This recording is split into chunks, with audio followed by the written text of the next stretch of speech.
Presiden Republik Indonesia Joko Widodo menerima jersey tim Persiraja Banda Aceh dalam sebuah pertemuan dengan BPP Himpunan Pengusaha Muda Indonesia di Washington DC, Amerika Serikat pada Selasa 14 November 2023. Jersey tersebut diserahkan manajer tim Persiraja Rida Mafdul Gidong yang juga merupakan Ketua Umum HIPMI Aceh.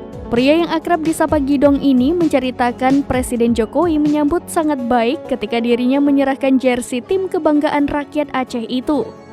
Jersey berwarna orange tersebut diberikan nomor punggung 1 dan bernama punggung Jokowi. Hal itu melambangkan Joko Widodo sebagai orang nomor 1 di Indonesia.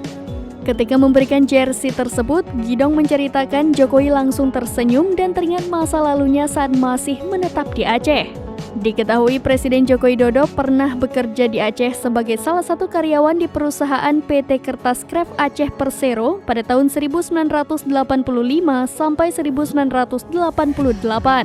Saat ini kompetisi Liga 2 2023-2024 Persiraja Banda Aceh menjadi tim pemegang rekor tak terkalahkan terpanjang yakni 8 pertandingan.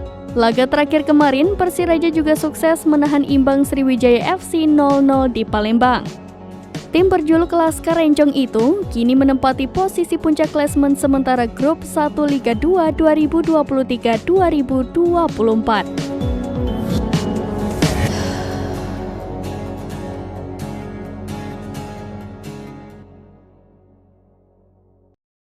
Download Tribun X sekarang, menghadirkan lokal menjadi Indonesia.